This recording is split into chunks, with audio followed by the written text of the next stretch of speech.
Welcome to News Laundry Chhota Hafta. For the full episode, subscribe because it is behind the paywall and only subscribers get access to uncut, complete content. News Laundry Hafta is our weekly wrap of all that made the news, all that didn't, and all that should have and all that shouldn't have. We agree, we disagree, we critique, and occasionally we beat each other up. But it's all good fun. Subscribe. This is a News Laundry podcast and you're listening to NL Hafta. अंग्रेज अपना लगान और news laundry अपना हफ्ता कभी नहीं छोड़ते. Happy New Year, everybody. Happy New Year. Happy New Year. Yes, we record our first hafta of 2023 on the coldest day of this season in Delhi, 3 degrees. 4.4. 3 degrees? 3 degrees yesterday, sir. It's colder in Delhi than in Mussoorie and Dehradun. Yeah. So, a very happy New Year to you all. I hope this year is fantastic for everybody. And you can kick off a new year by subscribing to News Laundry if you don't already. Because we've been saying for the longest time, when the public pays, the public is served. When advertisers pay, advertisers are served. And the last year has seen many go down the way of subscription as they realize advertising just does not fund journalism. And we have had Haldwani take over NDTV recently. It'll be interesting to see what changes that brings about. So we're recording this hafta on the 5th of January at 3 in the afternoon on Thursday. And let me introduce the panel to you before we get into the headlines. In the studio with me is Raman Kirpal. Hi, Raman sir. Hi. Manisha Pande. Hello. Joining us on the phone line is Anand Vardhan. Hi, Anand. Hello. And also joining us on the phone line is Prashant Reddy. How do you pronounce your last name, Prashant, before I mispronounce it? Think about it, but that's all right. You can just leave it as Prashant Reddy. Prashant Reddy. So, welcome, Prashant. Happy New Year to you as well. Thank you, Abhinandan. Glad to be here. And where are you? Which city are you in right now? In Hyderabad. I see. Okay. So, Prashant, many of you may be familiar already. He has also written for News Laundry. He is a lawyer. He's an author. And he has co-authored the book, The Truth Pill, The Myth of Drug Regulation in India with Dinesh Thakur. In fact, we will have a conversation with them later at the launch of their book, probably next month or maybe later this month. He's also written for the Indian Express, Scroll, Hindu and the Hindu Business Line. So we will get into the discussions around pharma because in the last few months, there have been two serious cases of deaths, allegedly because of some drugs that were made in India. That is disputed by others. But we will hopefully get some clarity on that from people who know, such as Prashant. But let's get the headlines first. Manisha, can you please? So I'll begin with headlines relating to pharmaceutical industry. The Union Health Minister said on Friday that all manufacturing activities at Noida-based pharmaceutical firm Mario Biotech will be stopped. This is the firm that was linked to the deaths of 18 children in Uzbekistan. In late July, medical authorities in the Gambia detected an increase in cases of acute kidney injury among children under the age of 5. The government later said that around 69 children had died from these injuries. The WHO said that these deaths may be linked to the cough syrups made by Maiden Pharmaceuticals. So 2 companies in the spotlight. In early hours of Sunday, 20-year-old Anjali Singh met with an accident as her scooter was hit by a car. Her body was then dragged along by the car after she got entangled in its wheels. Her naked body was later found in Kanjawala Jonti's village. This has been the major headline this week. There have been arrests made in the case. One of the accused has links to the BJP. And the Delhi police has also produced a witness in this case. So this is grabbed quite a bit of headlines since and there was a protest, I think. Very big protest. Yesterday, on Wednesday or on Tuesday. It was a pretty large protest in Delhi seeking justice for Anjali. Starting Sunday, over 40,000 families living in unauthorized colonies in Haldwani railway land area was served eviction notices and given 7 days to vacate the area. This is following an order by the Uttarakhand High Court. And today, the Supreme Court has actually stayed the Uttarakhand High Court order and said that you can't evict thousands of residents, uproot almost 50,000 residents in 7 days, especially given that it's really bitter cold. The next hearing is going to be on the 7th of Feb. On January 2, a mob vandalized a church after a group of Adivasis held a protest against alleged illegal religious conversions in Edka village of Narayanpur in Chhattisgarh. The demonstration took place a day after a clash between the two groups of Adivasis, and it left 8 people injured. Chhattisgarh police on Tuesday arrested 5 people, including a Bharatiya Janata Party leader in connection with the mob attack on church in the same district. Prateek has done a story? Yeah, he's done a very detailed story. So we have a ground report on this, which you can see on newslaundry.com, funded by subscribers. Kashmiri photojournalist Mohammad Manan Dar, who was arrested in October 2021 on terrorism-related charges, was released on bail from Tihar in Delhi on Tuesday.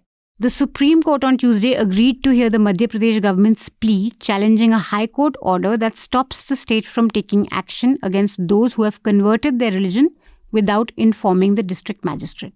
Yeah, because otherwise every conversion was being treated as a forced conversion. Ministers and legislators enjoy freedom of speech and expression under Article 19(1) of the Constitution as other citizens, and additional restrictions cannot be imposed to curb their rights to free speech. That's what the Supreme Court said on Tuesday. This was actually regarding, it was a PIL, if I'm not wrong, that all the hate speech that leaders indulge in, or any other, speech that maybe talks about communities in specific, should be considered illegal. And of course, that's deeply problematic because, you could be appealing to a Dalit base, a marginalized community. So, yeah. So I think it's a good sign for all of us. A constitution bench of the Supreme Court on Monday upheld the decision by the central government to demonetize currency notes of rupees 500 and 1,000 denomination. So victory for the centre. Well, I mean, although we will discuss in a little bit of detail after this, it was on the legality of it, not on anything else. Yeah. Chief Priest of Ayodhya Ram Mandir extends his solidarity to Bharat Jodo Yatra and Rahul Gandhi. Not one chief priest. There are 2 mutts. 2 mutts have. And Yogi has responded questioned their intentions. Cinema hall owners have the right to set conditions on moviegoers carrying food and beverages inside theatres. That's what the Supreme Court said on Tuesday. This, before we get into, the rest, just quickly want to take a quick survey with our panel only. This is regarding Jammu and Kashmir. There were a couple of lawyers who had gone to the court saying that they should be allowed to take their food or snacks or Peanuts drinks in. And snacks. Because it's prohibitively expensive what these multiplexes serve. They had got a favourable order by the J&K High Court, and the Supreme Court, with a bench with Justice Chandrachud was part of, said that it's private property, you cannot force them, but what he has said is they have to provide drinking water for free. They cannot charge you for water. So on this, I just want a quick view of the panel.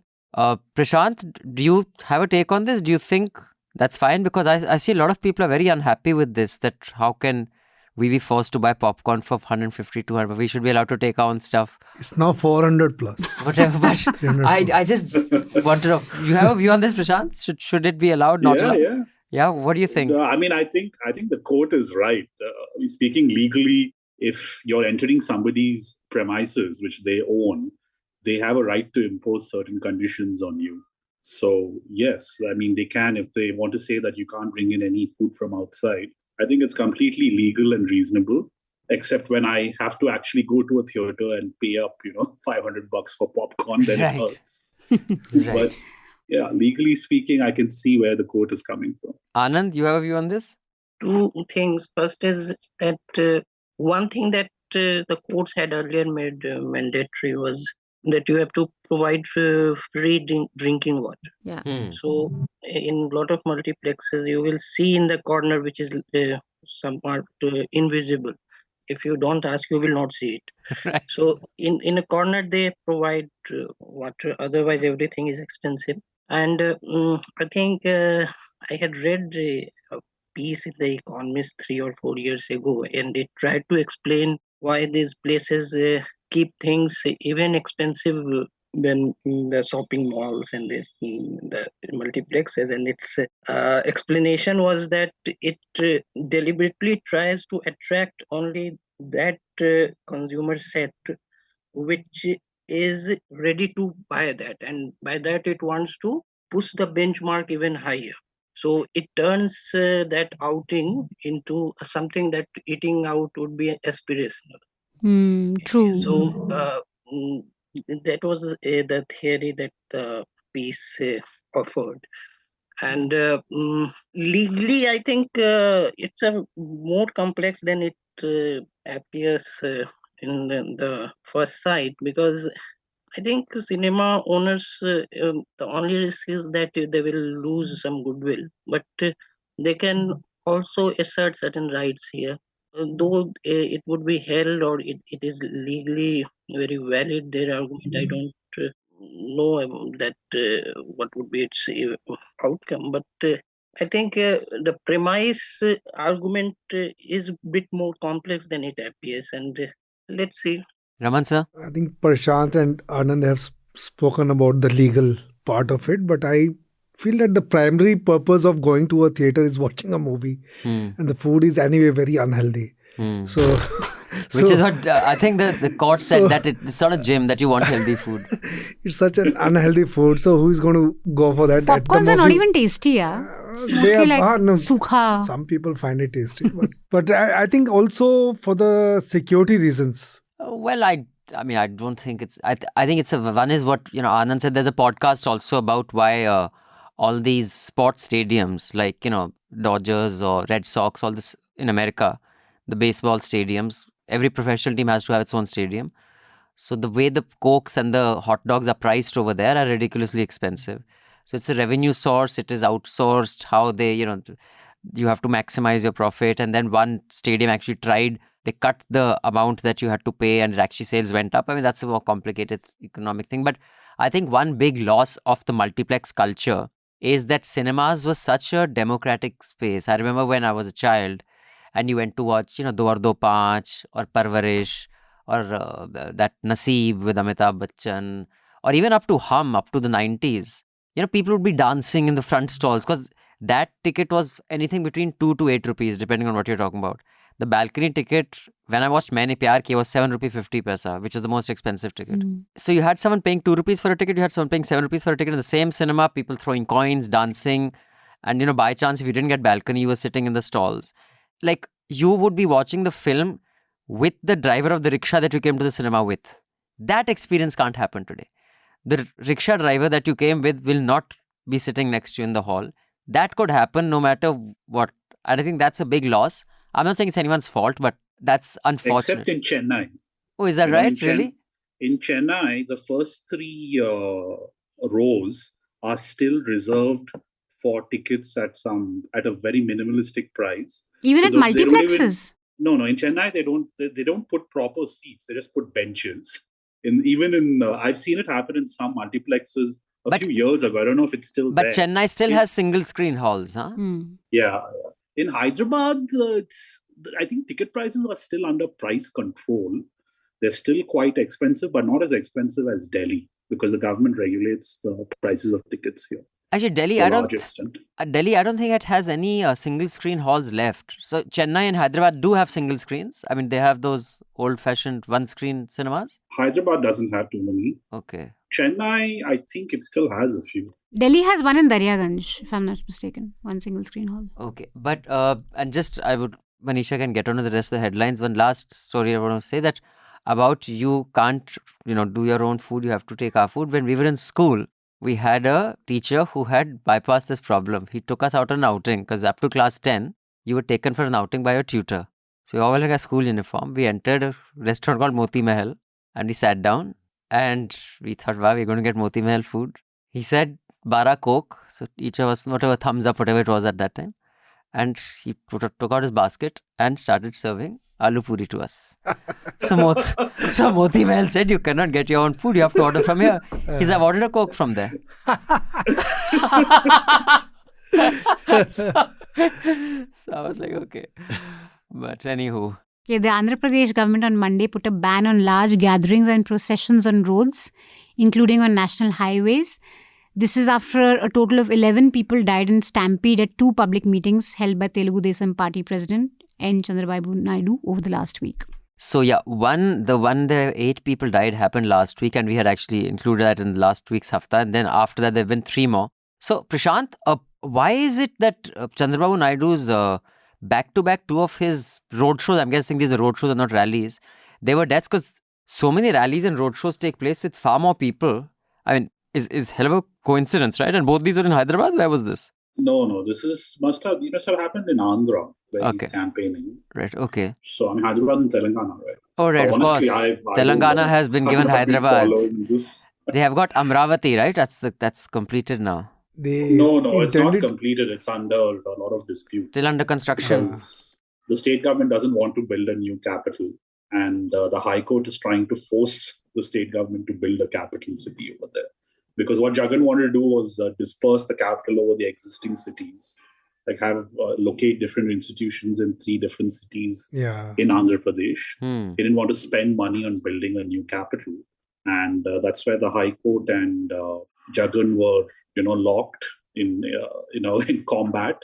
And that's where he got into a fight even with the former Chief Justice, Raman, because the allegations, if you remember, were that his family, somebody had acquired land in Amravati. So that's the background to that complicated dispute.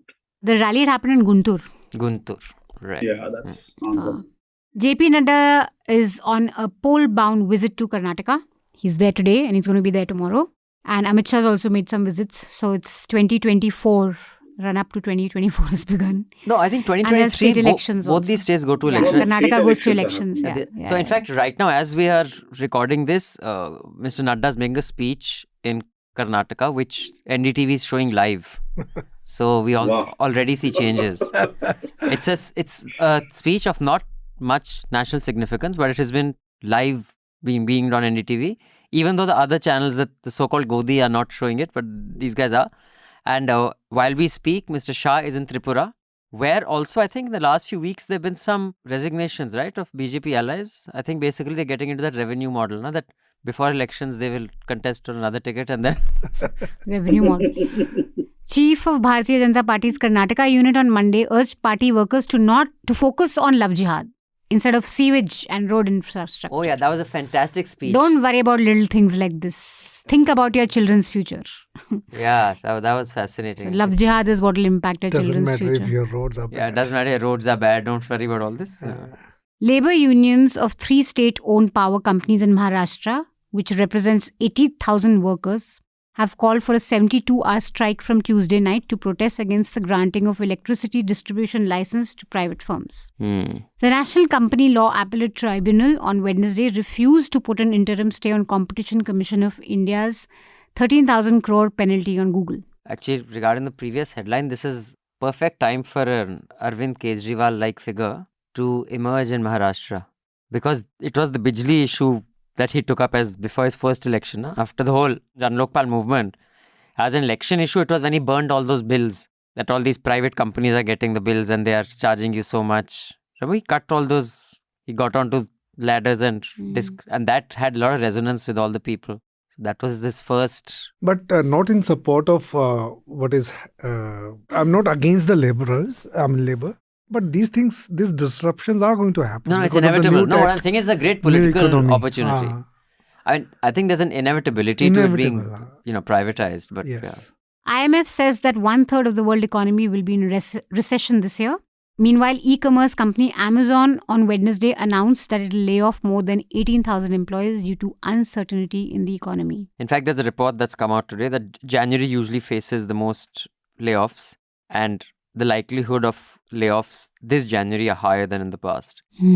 Our neighbours going through a tough time. Pakistan on Tuesday announced a series of measures, including closing all malls and markets by 8:30 p.m. in an attempt to conserve energy amid a severe economic crisis. And a power crisis, and not just malls and markets. Marriages have to end by 10. You cannot continue parties and marriage halls and pandals and all those things by 10. So it's serious crisis happening too, yeah. Pele, the global face of soccer, dies at 82. Yeah, and there was a huge ceremony in Brazil, sending off Pele.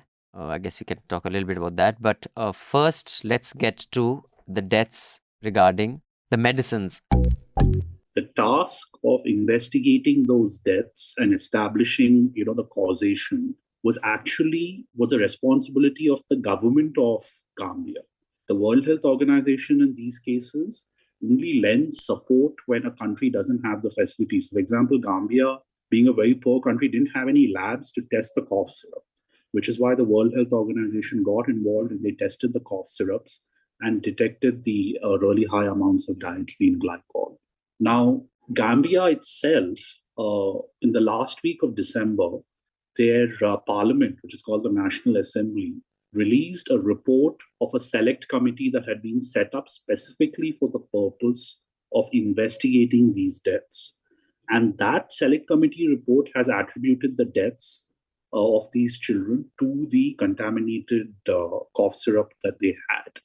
And prima facie, if you look at it, the symptoms that were reported for these children are the symptoms that you see when a person consumes anything with diethylene glycol. That is, it causes renal failure, and that renal failure then leads to eventual death. And children are far more susceptible to diethylene poisoning because of their smaller body sizes, and everything is proportionately smaller. So they are more susceptible to these kinds of deaths. Right. And what about this case that's happened now? Any clarity on that? Where will that be tested? So in this case, the Uzbek government itself put out a press release. Nothing more than that. See, the WHO is actually not used to being in a confrontational relationship with most of its member countries. So, I think also post-COVID, the WHO's position in the world is not as solid as it used to be. I mean, partly circumstantial, partly science is such a thing, partly COVID was a new thing, many things that they said earlier. I mean, even in the US, just the way Trump took WHO as this political whipping boy that he could use, and Fauci, right? That's his name, Anthony Fauci. But there were some rather insensitive statements, even by some anchors, I remember back in the Gambia case, that this drug is not sold in India, it's only exported. As if to suggest it's okay if, kids in other countries die, Indian kids are not dying. We found that this company, like in its the product portfolio, it had mentioned a number of cough syrups. So we just basically went through the trademark registry to see how many of these cough syrups were registered, the brands were registered in India for trademark protection. And we found that, although those 4 brands that were being exported to Gambia were not registered as trademarks in India, there were other brands of cough syrup being sold by this company, which were registered in the trademark registry, which indicates a high possibility of them selling these cough syrups in India. Under a different name, basically. Under a different name. Aspirin ho ya Disprin ho gaya, that kind of thing. That the basic, just one, you change one. Okay, got it. That's the one thing. The other thing is, and we got into a fight with the CDSA because they sent us a legal notice right before our book launch in October, where we had given an interview to India Today, the magazine. And one of the questions was, we basically said that there's no provision in the law which gives an export-only license. So basically, under the Drugs and Cosmetics Act, once you get a license to manufacture, you can manufacture for domestic markets or you can export to any other country. There's nothing in the law. And the reason we said this specifically was because since 2007, there have been 2 legislative attempts there in Parliament, wherein the government wanted to give the powers to regulate exports exclusively to the National Drug Regulator. And both bills failed. They never passed through Parliament. They were never even voted upon. So the position of law, as far as we were aware, is that there is no different export-only license. So we wrote in our response also to the government saying that you please tell us in which provision of the Drugs and Cosmetics Act is there a provision wherein you can tell a company you can only export this drug and not sell it within India. There's no such provision. And they weren't able to do it. They sent us a response also. They weren't able to identify the provision. They just kept repeating threats, the same threats that they made in the first letter to us. So it could have very well been circulating in India too. Yeah, there's no way to know, I guess. Yeah, so the danger is, forget even if these 4 brands were not sold in India.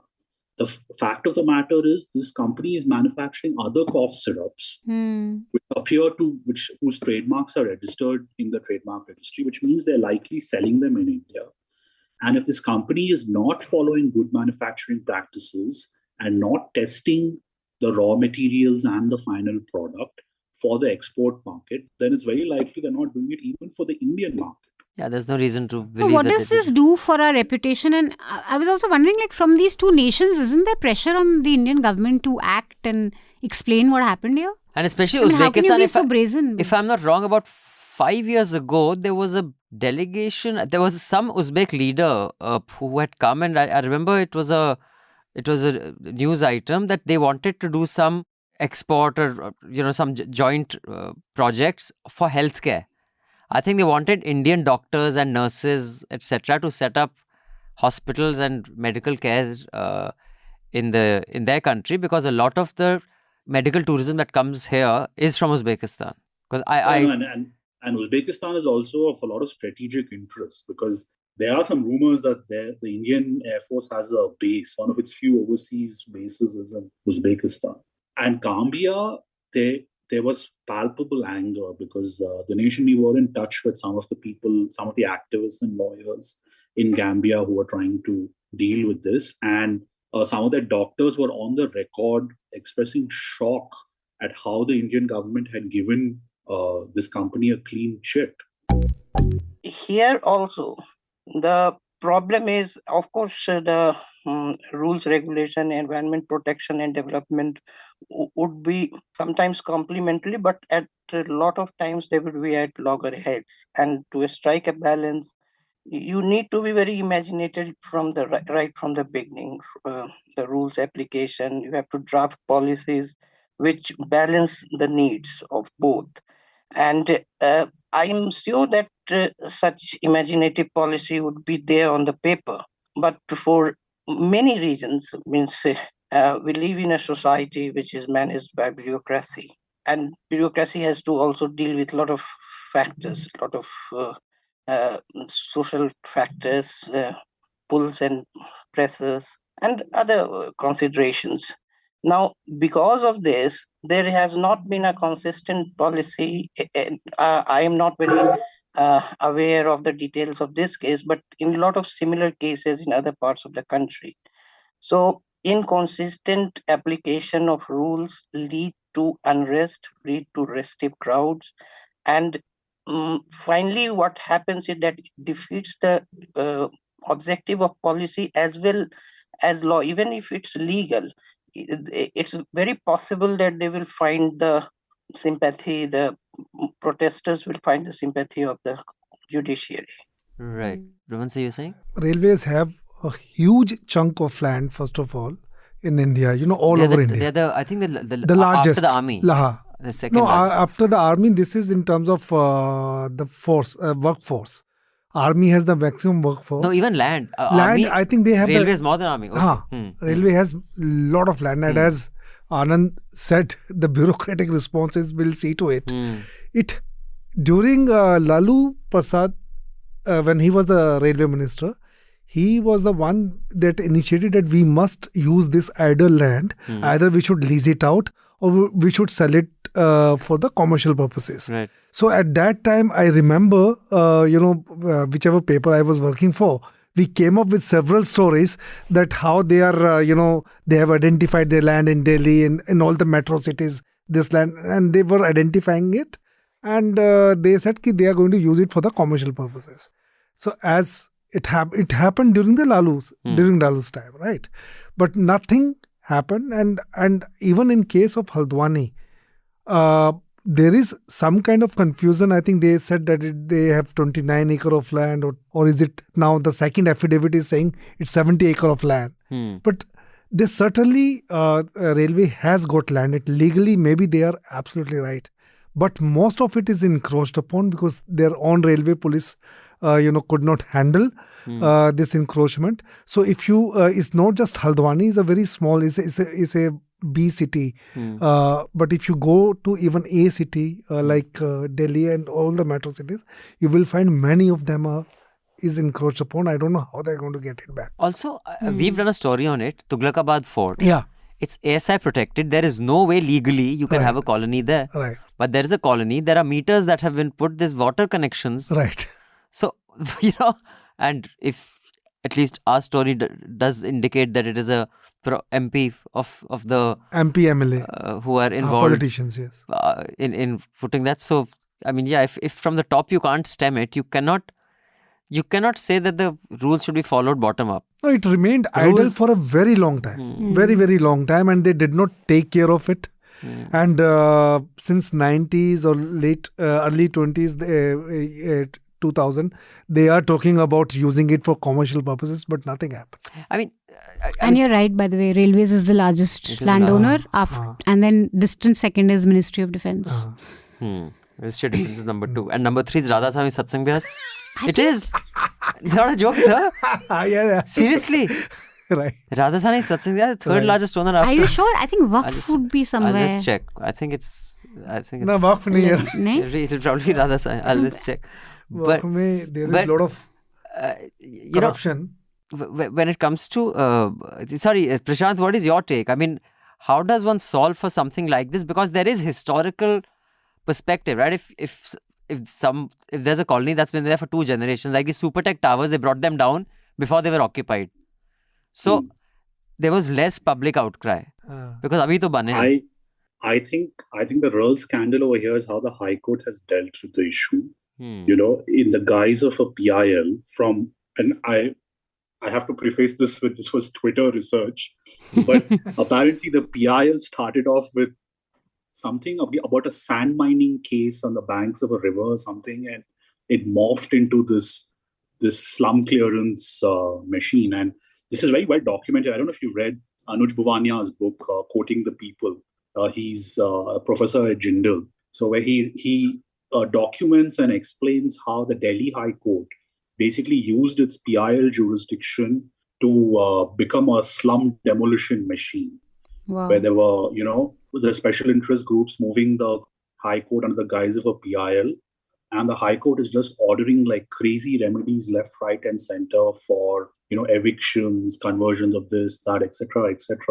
This is not the way to handle it. And PILs are definitely not the way to handle issues like this. All of you listening in, the Chhota Hafta, do subscribe so you can listen to the entire Hafta. We will see you again next week with the Hafta. Till then, subscribe, pay to keep news free, because when the public pays, the public is served. When advertisers pay, advertisers are served. Thank you. Goodbye. All the News Laundry podcasts are available on Stitcher, iTunes, and any other podcast platform. Please subscribe to News Laundry. Help us keep news independent. To catch all our podcasts on news, pop culture, current affairs, and sport, visit newslaundry.com. Follow us on Facebook, Twitter, and Instagram, and subscribe to our YouTube channel. Sun liya Afrika, mufat khoro. Not to brag or anything, but News Laundry Hafta features in the top 50 in the world on SoundCloud in the news and politics category for podcasts. So do subscribe and see what you're missing, because when the public pays, the public is served. When advertisers pay, advertisers are served. Subscribe, help keep news independent and free. All News Laundry podcasts are available on iTunes and Stitcher and any other podcast platform.